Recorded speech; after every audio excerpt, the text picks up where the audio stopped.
नमस्कार, स्वागत है आपका जस्ट इंडिया में और मैं हूं आपके साथ मुस्कान। रुक करेंगे उन तमाम खबरों का जिनका सरोकार है आपसे।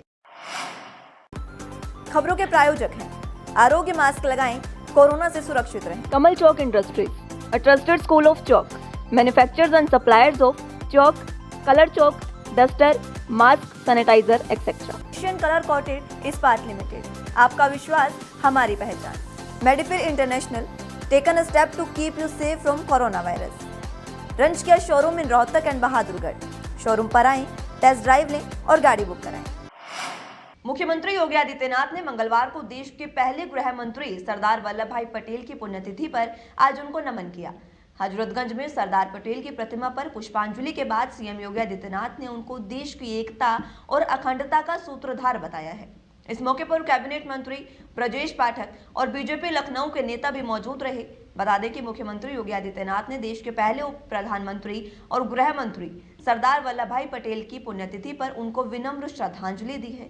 आज मुख्यमंत्री ने पटेल प्रतिमा हजरतगंज पर माल्यार्पण कर उनको श्रद्धांजलि दी है।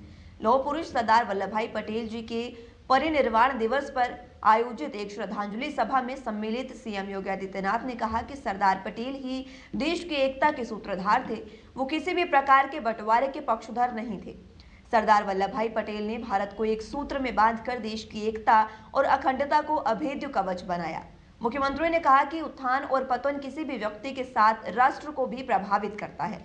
हमारा देश भी लंबे समय तक इससे प्रभावित रहा। विदेशी जानते थे कि वो भारत में तब तक शासन कर सकते हैं जब तक भारत के लोग कहीं पर भी एकजुट न हो सके। इसी कारण वो लंबे समय तक भारत पर काबिज रहे। इसके बाद जब देश के नेता सक्रिय हो गए तो मामला बदल गया। वहीं दिल्ली के मुख्यमंत्री अरविंद केजरीवाल ने अब यूपी में सेंध लगाने की कोशिशें शुरू कर दी हैं। दरअसल अरविंद केजरीवाल ने मंगलवार को कहा कि आम आदमी पार्टी 2022 में उत्तर प्रदेश विधानसभा चुनाव में उम्मीदवार उतारेगी। केजरीवाल ने योगी सरकार पर उत्तर प्रदेश को विकास की दौड़ में पीछे ले जाने का आरोप लगाया। केजरीवाल ने यह भी कहा, यूपी के लोग दिल्ली क्यों आ रहे हैं? ऐसा इसलिए क्योंकि वहां सुविधाएं नहीं है। अगर दिल्ली में सुविधाएं तैयार की जा सकती हैं तो यूपी में ऐसा क्यों नहीं हो सकता? यूपी ने अब तक गंदी राजनीति देखी है, ऐसे में अब उनसे नया मौका मिलना चाहिए। केजरीवाल ने सवाल उठाए कि क्या भारत का सबसे बड़ा राज्य सबसे बड़ा विकासशील राज्य नहीं बन सकता? जब संगम विहार में मोहल्ला क्लिनिक खुल सकता है तो लखनऊ के गोमती नगर में क्यों नहीं खुल सकता? यूपी में मुफ्त पानी और बिजली प्राइवेट स्कूलों की तर्ज पर सरकारी स्कूल लोगों को क्यों नहीं मिल सकता?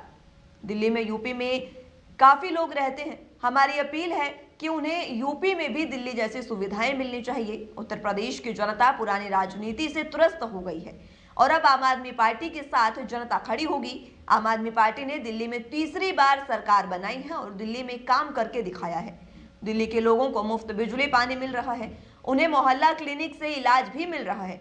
तो ऐसा गोरखपुर, लखनऊ और यूपी के अन्य शहरों में भी क्यों नहीं हो सकता? यूपी के लोग ही आगे आएंगे, आम आदमी पार्टी के साथ जुड़ेंगे और यूपी को अपनी जागीर समझने वाले इन बड़े बड़े नेताओं को हराएंगे। यूपी में हर पार्टी की सरकार आई, लेकिन अपने घर भरने के सिवा किसी ने यूपी के लिए कुछ नहीं किया। आज छोटी छोटी सुविधाओं के लिए यूपी के लोगों को दिल्ली क्यों आना पड़ता है? अगर कानपुर में रहने वाले किसी परिवार को अपने बच्चे के लिए अच्छा कॉलेज चाहिए तो उसे दिल्ली भेजना पड़ता है। गोरखपुर में रहने वाले किसी गरीब परिवार को अपने माता पिता का इलाज करवाना है तो उसे दिल्ली आना पड़ता है। आखिर क्यों? अंतर्राष्ट्रीय स्तर की महिला खिलाड़ी के साथ कई साल तक रेप किए जाने का मामला उत्तर प्रदेश के मुजफ्फरनगर जिले से सामने आया। महिला खिलाड़ी ने अपने रिश्ते के फूफा और एक महिला समेत 4 लोगों पर ब्लैकमेल कर रेप करने का आरोप लगाते हुए पुलिस से इंसाफ की गुहार लगाई है।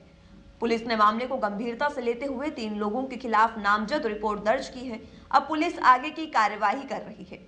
वारदात मुजफ्फरनगर के सिविल लाइन थाना क्षेत्र के एक गांव की है। यहां अंतर्राष्ट्रीय स्तर की सॉफ्टबॉल महिला खिलाड़ी ने अपने ही रिश्तेदार मोहम्मद जकी और समाजवादी पार्टी के नेता और पूर्व प्रधान इंतजार त्यागी और उसके भाई रिजवान त्यागी के साथ एक महिला ने गन पॉइंट पर उनका यौन शोषण किया है। इस दौरान उनके फोटो भी लिए गए। पीड़िता के अनुसार उस घटना के बाद 6 साल से वो फूफा और उसके साथी उसे ब्लैकमेल कर लगातार उसका यौन शोषण कर रहे हैं। पीड़िता ने बताया कि विरोध करने पर उसे सोशल मीडिया पर उसके अश्लील फोटो वायरल करने की धमकी दी गई थी।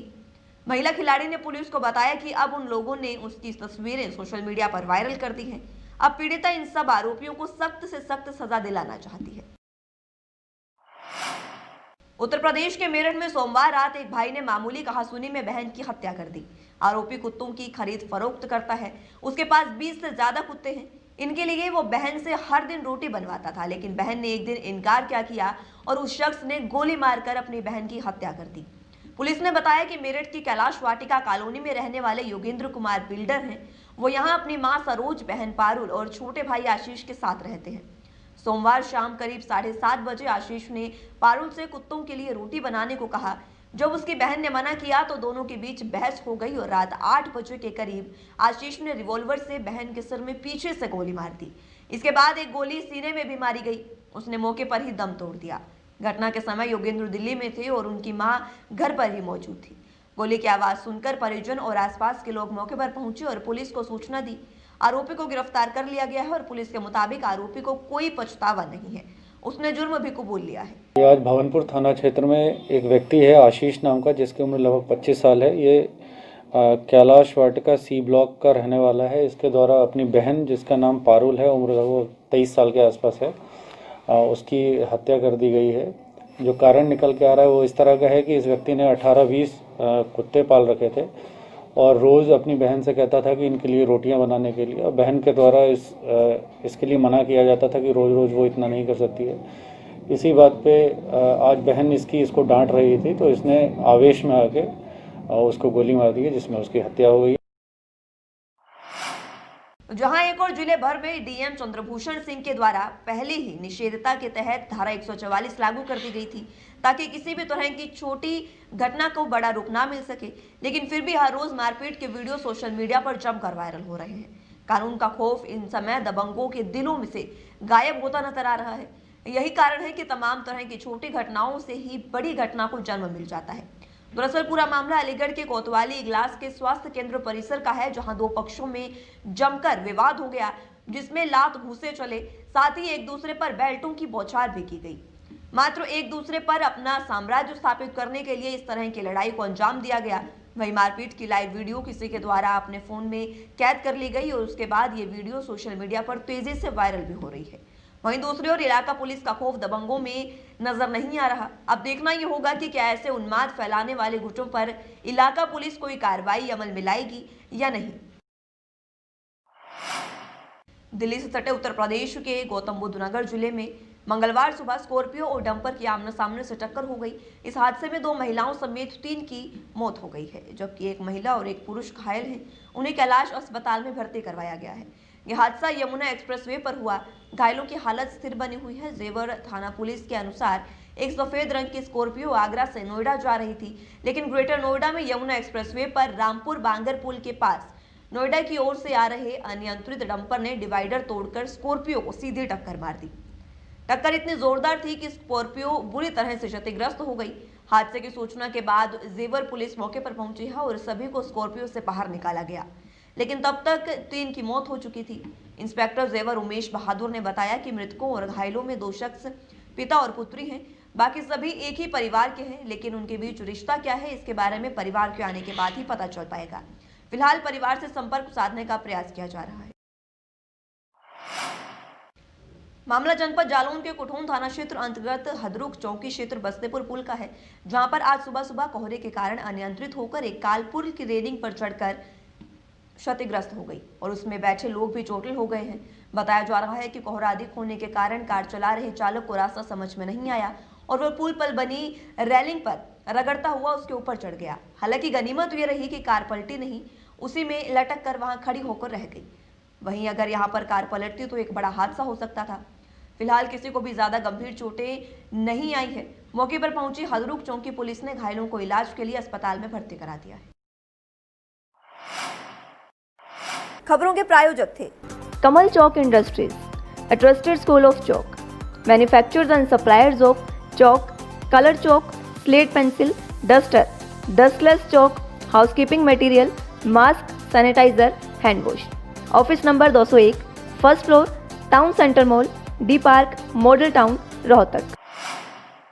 कोरोना महामारी से लड़ने के लिए आरोग्य मास्क लाया है आपके लिए सबसे आधुनिक मास्क। इसके साथ ही आपको मिलेगी आधुनिक पीपीई किट, वो भी बहुत ही सस्ते रेट पर।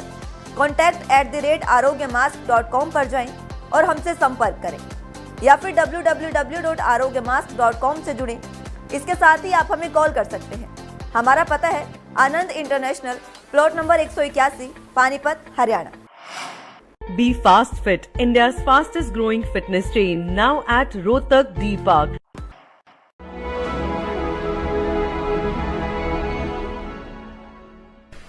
चाचा, आपने नया घर बनवाया है तो घर की छत पर कौन सी शीट लगवाई है? बेटा, मैंने अपने घर की छत पर एशियन शीट लगवाई है क्योंकि वो कभी न मिटने वाले ओरिजिनल निशान की चादरें हैं। साथ में ISI का चिन्ह, 5 साल की वारंटी के साथ साथ पैसों का सही मूल्य देने वाली वही इकलौती शीट्स है। क्योंकि नाम नहीं, पहचान जरूरी है। फिलहाल के लिए इस बुलेटिन में इतना ही। जुड़ रही है जस्ट इंडिया के साथ। नमस्कार।